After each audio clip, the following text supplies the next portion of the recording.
Welcome back to Moose on the Loose, your source of uncorrupt media. My name's David. Today, we've got an interview with Tucker Carlson and Vladimir Putin. Now, this interview is over 2 hours, I think 2 hours and 7 minutes long. We're just going to take a look at one clip here in the middle where Vladimir Putin talks about the House of Commons in Canada when Zelensky was there, where the Ukrainian Yahtzee was recognized. Putin does not like that this happened. You can look at his facial expression. He holds a lot of, looks like bitterness and resentment towards the whole situation where, Justin Trudeau invited this guy who fought for Ukraine. Well, it turns out, he fought with Hitler in World War II against the Russians and the West. Yet he was recognized in the House of Commons as this hero. It's just, the whole thing is absolutely ridiculous. We have here in the chamber today Ukrainian Canadians from the Second World War who fought the Ukrainian independence against the Russians and continues to support the troops today, even at his age of 98.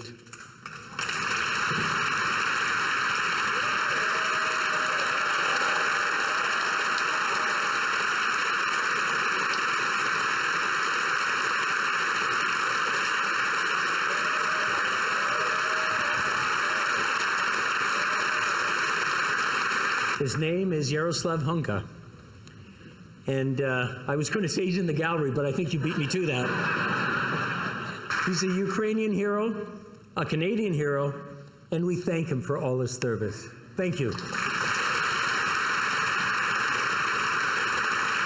Let's get into this here. The German troops, even the SS troops, made Hitler's collaborators do the dirtiest work of exterminating the Polish and Jewish population. It was those people who were made national heroes. That is the problem. And we are constantly told that nationalism and neo-Nazism exist in other countries as well. Yes, they are seedlings, but we uproot them, and other countries fight against them. But Ukraine is not the case. These people have been made into national heroes in Ukraine. Monuments to those people have been erected. They are displayed on flags. Their names are shouted by crowds that walk with torches, as it was in Nazi Germany. These were people who exterminated Poles, Jews, and Russians. It is necessary to stop this practice and prevent the dissemination of this concept. I say that Ukrainians are part of the one Russian people. They say, no, we are a separate people. Okay, fine. If they consider themselves a separate people, they have the right to do so, but not on the basis of Nazism, the Nazi ideology. Would you be satisfied with the territory that you have now? I will finish answering the question. You just asked a question about neo-Nazism and denazification. The president of Ukraine visited Canada. The story is well known, but being silenced in the Western countries. The Canadian Parliament introduced a man who, as the Speaker of the Parliament said, fought against the Russians during the World War II. Well, who fought against the Russians during the World War II? Hitler and his accomplices. It turned out that this man served in the SS troops. He personally killed Russians, Poles, and Jews. The SS troops consisted of Ukrainian nationalists who did this dirty work. The president of Ukraine stood up with the entire Parliament of Canada and applauded this man. How can this be imagined? The president of Ukraine himself, by the way, is a Jew by nationality. Really, my question is, what do you do about it? I mean, Hitler's been dead for 80 years. Nazi Germany no longer exists. I think what you're saying is you want to extinguish or at least control Ukrainian nationalism, but how? How do you do that? Listen to me. Your question is very subtle, and I can tell you what I think. Do not take offense. Of course. This question appears to be subtle. It is quite pesky. You say Hitler has been dead for so many years, 80 years. But his example lives on. People who exterminated Jews, Russians, and Poles are alive. And the president, the current president of today's Ukraine, applauds him in the Canadian Parliament. Gives a standing ovation. Can we say that we have completely uprooted this ideology if what we see is happening today? That is what denazification is in our understanding. We have to get rid of those people who maintain this concept and support this practice and try to preserve it. That is what denazification is. That is what we mean. Right. My question was a little more specific. It was, of course, not a defense of Nazis, neo or otherwise. It was a practical question. You don't control the entire country. You don't control Kiev. You don't seem like you want to. So how do you eliminate a culture or an ideology or feelings or a view of history in a country that you don't control? What do you do about that? You know, as strange as it may seem to you, during the negotiations in Istanbul, we did agree that we have it all in writing. Neo-Nazism would not be cultivated in Ukraine, including that it would be prohibited at the legislative level.